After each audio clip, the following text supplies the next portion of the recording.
और आगरा शोध संस्थान में आपका बहुत स्वागत है। आज का जो चर्चा का विषय है वो है न्यूक्लिक एसिड।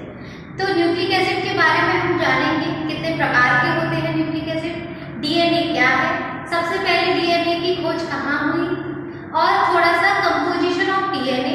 और अगर आगे आप पढ़ना चाहते हैं तो इससे आगे वाले लेक्चर में हम आपको बताएंगे कि क्या क्या कहाँ डीएनए मिलता है, कंपोजिशन से थोड़ा आगे बढ़ जाएंगे। तो चलिए आते हैं अपने टॉपिक की ओर। न्यूक्लिक एसिड, जैसा कि नाम से पता लग रहा है, न्यूक्लिक एसिड यानी कि वो एसिड जो आपका डीएनए पर, जो आपका न्यूक्लियस में पाया जा रहा होगा। तो कितने टाइप के होते हैं न्यूक्लिक एसिड? बेसिकली दो टाइप के होते हैं, एक डीएनए और एक आरएनए। आप सभी जानते हैं डीएनए हमारा आनुवंशिक पदार्थ है, जेनेटिक मटेरियल है, जबकि आरएनए आनुवंशिक पदार्थ नहीं है। लेकिन in the case of human being DNA को आनुवंशिक पदार्थ आप कंसीडर करते हैं, आरएनए को नहीं करते। लेकिन जब आप प्लांट वायरसेस में आ जाते हैं तो आरएनए क्या हो जाता है? आरएनए भी जेनेटिक मटेरियल की तरह काम करने लग जाता है। सारे प्लांट वायरसेस में जेनेटिक मटेरियल आरएनए होता है, ये सत्य नहीं है। जेनेटिक मटेरियल आरएनए होना मोस्टली प्लांट वायरसेस जितने हैं उनमें है, लेकिन एक वायरस ऐसा है, मैं एक का एग्जांपल दे दे रही हूँ एक्सेप्शन में, कॉलीफ्लावर मोज़ेक वायरस। क्या है? Cauliflower mosaic virus.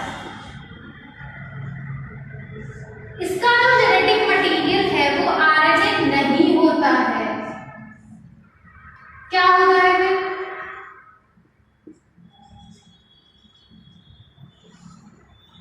Double stranded DNA है इसका जेनेटिक मटेरियल। बट ये क्या है? प्लांट वायरस है। तो ये कहना कि सारे प्लांट वायरसेस का जेनेटिक मटेरियल आरएनए होता है, नहीं। डीएनए जेनेटिक मटेरियल है।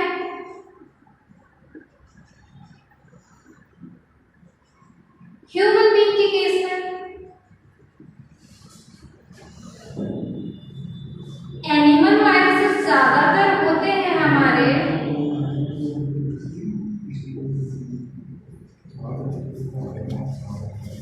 मोस्टली उनका जेनेटिक मटेरियल डीएनए ही होता है।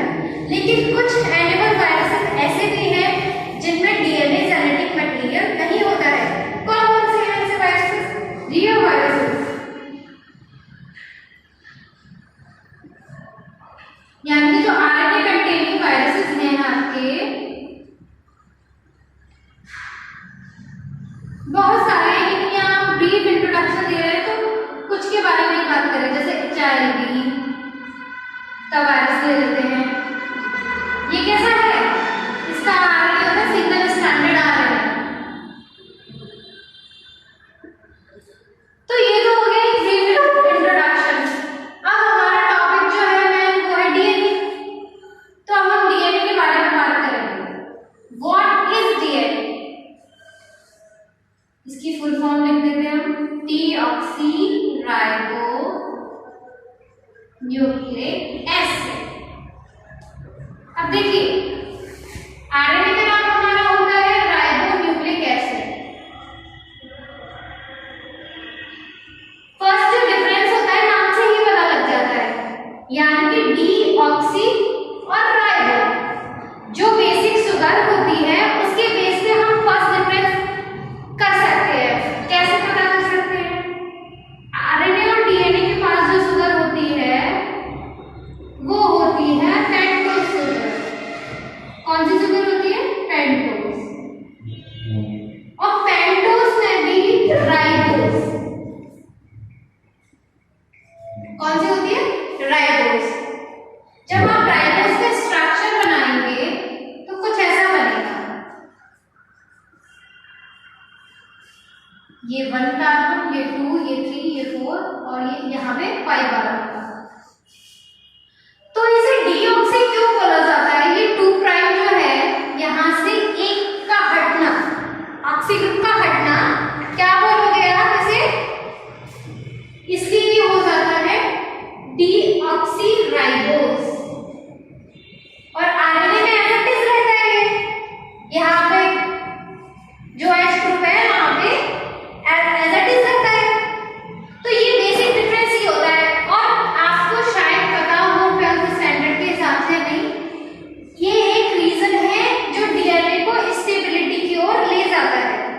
यानी कि हमारा डीएनए जो स्टेबल है, आरएनए और डीएनए में जो हाईली स्टेबल है वो कौन है? डीएनए। कौन है स्टेबल? डीएनए। आरएनए स्टेबल नहीं होता है इसकी वजह से। और अगर डीएनए से भी ज्यादा कोई स्टेबल है तो वो है डाइडिऑक्सीन्यूक्लियोटाइड, क्योंकि वहां 2 प्राइम से भी गायब होता है और 3 प्राइम से भी गायब होता है। इसलिए जो डाइडिऑक्सीन्यूक्लियोटाइड है, जैसे आपने सीक्वेंसिंग मेथड्स पढ़े होंगे, सेंगर सीक्वेंसिंग, मैक्सवेल गिलबर्ट, तो उनमें जो सीक्वेंसिंग के लिए यूज होते हैं डीडीएनटीवीज, जो डाइडिऑक्सीन्यूक्लियोटाइड्स होते हैं, वो डीएनए से भी ज्यादा हाईली स्टेबल होते हैं। तो इसलिए हमारा डीएनए जो होता है स्टेबल होता है। तो अब चलते हैं थोड़ा सा डीएनए के बारे में बात कर लेते हैं। What is DNA? क्या है डीएनए? जेनेटिक मटेरियल है, ये डिस्कस हो चुका है। हम कह सकते हैं डीएनए इज अ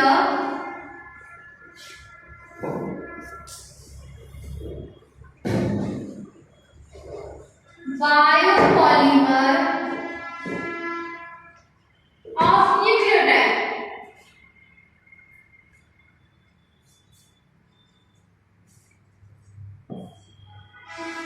अब ये न्यूक्लियोटाइड्स क्या होते हैं, न्यूक्लियोसाइड्स क्या होते हैं, इनके बारे में थोड़ा सा डिस्कस करेंगे। लेकिन उससे पहले आपको हम एक कहानी सुनाते हैं, हिस्ट्री पे आ जाते हैं थोड़ा सा कि डीएनए को किसने खोजा। चलिए हिस्ट्री पे आ जाते हैं। हिस्ट्री की बात करें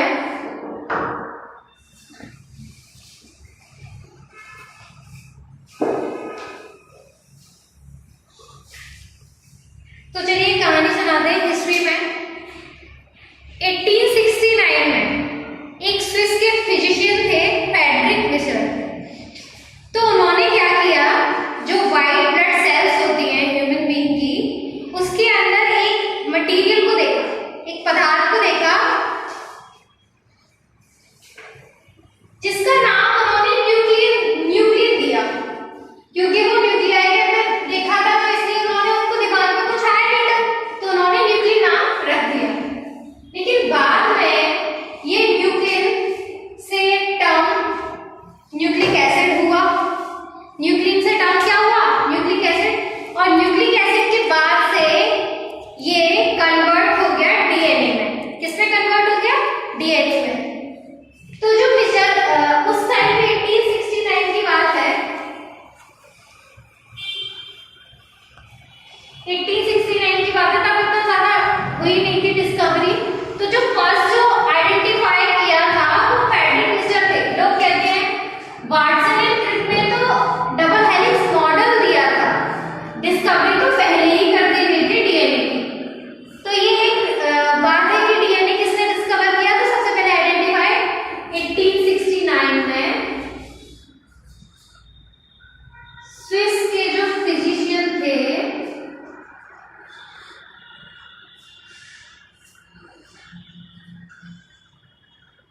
फ्रेडरिक मिशर।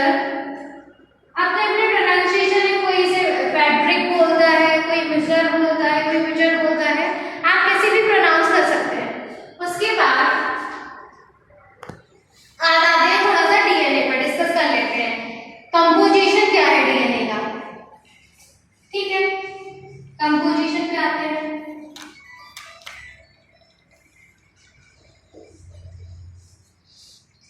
कंपोजिशन की बात करें तो जैसे आप सपोज आपको मटर पनीर की सब्जी बनानी है, तो आपके पास रॉ मटेरियल क्या होता है, जैसे मटर होती है आपके पास, पनीर होता है, और जो भी आप रॉ मटेरियल लेते हैं, आपको दूध डालना है तो दूध डालते हैं, पानी डालना है तो पानी डालते हैं। वैसे डीएनए किस किस से मिलकर बना होता है, कंपोजिशन क्या है डीएनए का। तो एक हमारे पास क्या है, पेंटोस। देखिए आप अगर ऐसे पढ़ेंगे तो आप कभी भूलेंगे नहीं, चीजों को कोरिलेट करके पढ़ेंगे अपनी दैनिक जिंदगी से, तो कभी आप भूलेंगे ही नहीं।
Plus nitrogenous base. इतने को क्या बोलते हैं आप? न्यूक्लियोसाइड। जब इसमें आप फॉस्फेट को लगा देते हैं भैया तो ये क्या बन जाता है? न्यूक्लियोटाइड। इस पूरे को आप क्या बोलेंगे? इन तीनों को मिला के आप क्या बोलेंगे? न्यूक्लियोटाइड। ठीक है, अब इनके बारे में थोड़ा सा डिस्कस कर लेते हैं, इन तीनों कॉन्स्टिट्यूएंट्स के बारे में।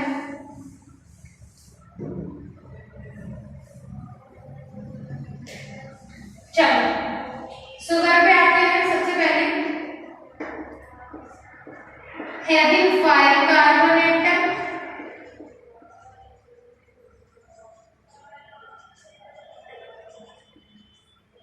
और कौन सी है वो? Specially ribose.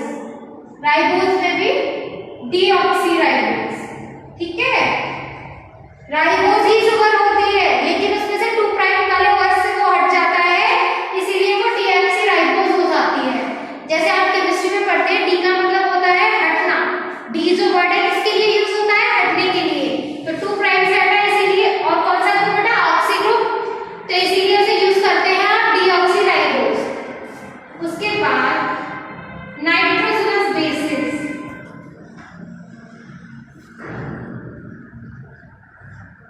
अगर आप नाइट्रोजनस बेस की बात करें, आर ऑफ 2 टाइप्स। कौन कौन से हैं हमारे? Purines and पैराडिन्स।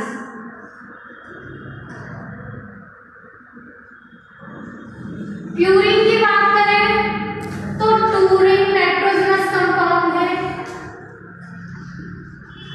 अब क्लोज कंपाउंड है तो आप सबको पता है हेटेरोसाइक्लिक कंपाउंड होंगे।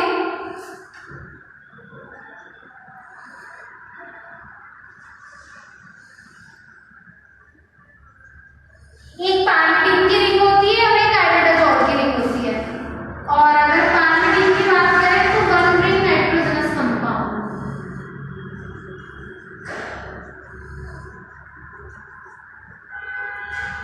अब हमें सुगर फॉस्फेट बैकबोन बनाना है तो कैसे बनाएंगे? और प्यूरिन कितने होते हैं? एडनिन ग्वानिन 2 होते हैं प्यूरिन।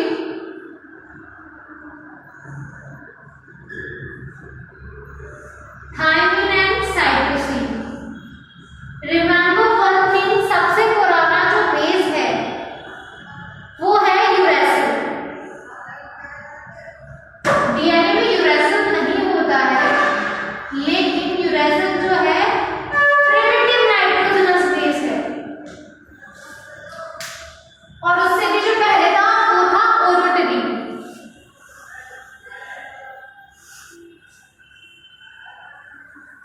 आगे चलते हैं। अब जो आपके पास जो रॉ मटेरियल है उससे हम शुगर फॉस्फेट बैकबोन बनाएंगे। उससे हम क्या बनाएंगे? हमारा डीएनए।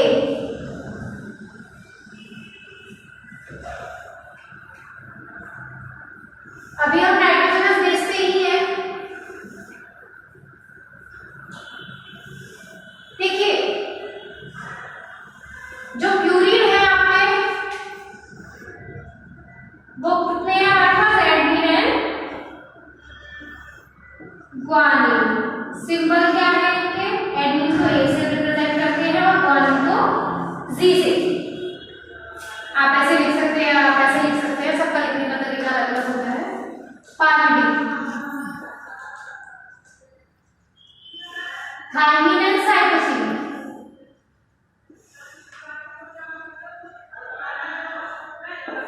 And uracil. 3 होते हैं वैसे, लेकिन डीएनए में कितने पाए जाते हैं? 2। ये कहाँ नहीं होगा? ये डीएनए में नहीं होगा। ये कहाँ पाया जाएगा? थायमिन के स्थान पर कहाँ पाया जाता है? ये यूरेसिल पाया जाता है हमारा आरएनए में। अब आगे चलते हैं। देखिए, एडनिन हमेशा पेयर करेगा थायमिन से और ग्वानिन हमेशा पेयर करेगा साइटोसिन से। इनके भी सिंबल लिख देते हैं। थायमिन को टी से और साइटोसिन को सी से रिप्रेजेंट किया जाता है।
याद रखिए शुगर के पहले कार्बन से, रिमेंबर वन थिंग कि शुगर के पहले कार्बन से प्यूरीन जो होगा वो 9th वाली पोजीशन से अटैच होगा और पायरिडिन तो पहली वाली पोजीशन से ही अटैच हो जाएगा।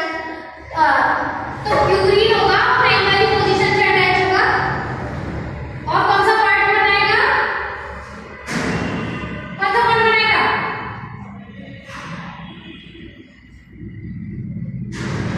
इस बॉन्ड को क्या बोलेंगे, यहाँ पहला कार्बन है शुगर का और यहाँ आगे मान लो नाइट्रोजनस बेस अटैच हो गया, प्यूरीन को ले लेते हैं हम, है ना, लाइक दैट। अभी मैं स्ट्रक्चर नहीं बना रही हूँ। तो ये वाला जो बॉन्ड होगा ये क्या है, ये एक न्यूक्लियोसाइड है अभी, तो न्यूक्लियोसाइड बन रहा है तो जो बॉन्ड होगा वो क्या होगा, ये शुगर और नाइट्रोजनस बेस के बीच जो बॉन्ड होगा वो होगा N glycosidic bond, N glycosidic bond. अच्छा, फॉस्फेट जो जुड़ेगा यहाँ से 5वें कार्बन पे, अभी एक ही है उसको बोलेंगे ये वाला बॉन्ड होगा एस्टर बॉन्ड। यहाँ इसको आप अकेले न्यूक्लियोटाइड को यहाँ पे आप फॉस्फोडाइएस्टर बॉन्ड नहीं बोल सकते। जब आप ये ऐसे ही एक न्यूक्लियोटाइड दूसरे न्यूक्लियोटाइड से जुड़ेगा उसको आप क्या बोलोगे, फॉस्फोडाइएस्टर बॉन्ड। क्या बोलोगे, फॉस्फोडाइएस्टर बॉन्ड। मानो यहाँ पे के लगा देती हूँ मैं, ठीक है। इसका 3 वाला प्राइम खाली होगा, यहाँ से इसका जो PO4 है वो इससे अटैच होगा, तो जो बॉन्ड बनेगा एक ये ऐसा होगा। लोगों को कंफ्यूजन होती है कि फॉस्फोडाइएस्टर बॉन्ड, भाई दो ही तो एस्टर बॉन्ड हो गए, दो ही तो एस्टर बॉन्ड हो गए, एक ये वाला और एक ऊपर एक ये वाला, तो इसको क्या बोलेंगे आप, फॉस्फोडाइएस्टर बॉन्ड। अब ये तो एक हो गई, एक बैकबोन हो गई, ऐसे ही बनती जाएगी बनती जाएगी बनती जाएगी, इसी प्रकार बैकबोन बनती जाएगी आपकी। और जो दो नाइट्रोजनस बेस जो आपस में पेयरिंग करेंगे वो कौन सी होगी, हाइड्रोजन बॉन्डिंग के थ्रू। तो आपको शायद ना पता हो या पता हो कि हाइड्रोजन बॉन्डिंग जो है उसके थ्रू डीएनए में स्टेबिलिटी आती है 50%। हाइड्रोजन बॉन्डिंग जो है उसके थ्रू स्टेबिलिटी कितने परसेंट आती है, 15%। रिमेंबर, जिस डीएनए में जीसी कंटेंट ज्यादा होगा, जिस डीएनए में जीसी कंटेंट ज्यादा होगा, आप ये सोच के बताइए वो मेल्टिंग वो जल्दी मेल्ट हो जाएगा या लेट मेल्ट होगा। 3 बॉन्ड को तोड़ने में ज्यादा एनर्जी खर्च होगी या 2 बॉन्ड को तोड़ने में ज्यादा एनर्जी खर्च होगी, तो जो जीसी वाला है वो ज्यादा स्टेबल होगा ना। 80 के पास तो 2 हाइड्रोजन बॉन्ड है। अब जीसी वाला कहाँ पे पाया जाता है, 80 वाला कहाँ पे पाया जाता है, जैसे मैं एग्जांपल दे देती हूँ 80 वाला, ठीक है। जैसे ज्यादातर जहाँ पे डीएनए का जो सीक्वेंस है वहां पे एडेनिन, थाइमिन, गुआनिन, साइटोसिन चारों की सीक्वेंसिंग होगी। तो जो 80 रिच जो डीएनए होगा वो कहाँ पाया जाएगा, जैसे फॉर एग्जांपल हो रहा है ऑरिजिन ऑफ रेप्लिकेशन वाली जो साइट है वहां पे, क्यों, उसका भी बायोलॉजिकल वर्ल्ड में कोई चीज ऐसे ही नहीं होती है, उसका एक रीजन होता है। ऑरिजिन ऑफ रेप्लिकेशन पे 80 रिच डीएनए क्यों पाया जाता है, भाई हमें डीएनए को अनवाइंड करना है, खोलना है। जब आपको रस्सी को खोलना है तो ज्यादा एनर्जी ना लगानी पड़े। हमारा जो बॉडी का सिस्टम है ऐसे डिजाइन हुआ है कि हर चीज के पीछे एक रीजन है। तो 80 वाला अगर होगा तो वो जल्दी खुलेगा, अनवाइंडिंग जल्दी होगी ना, कम एनर्जी वेस्ट होगी। अगर जीसी वाला होता वहां पे तो ज्यादा एनर्जी वेस्ट हो रही होती। चलिए ये दूसरा टॉपिक है, इस पे हम नहीं जाएंगे। तो ऐसे ही यहाँ पे हो गया एक बैकबोन,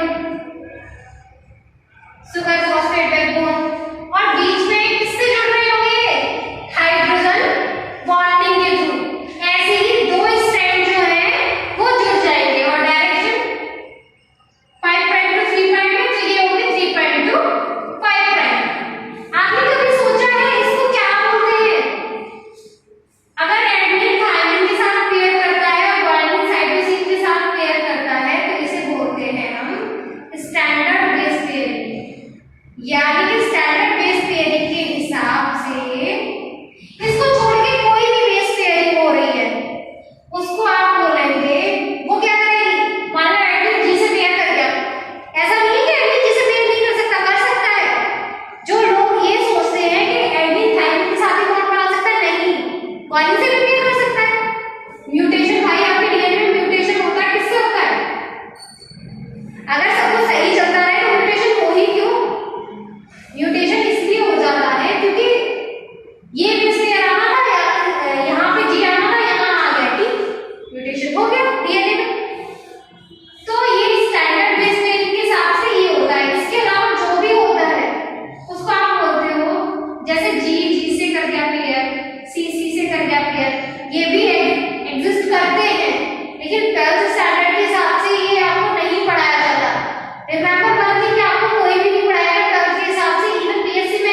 कहाँ होती है?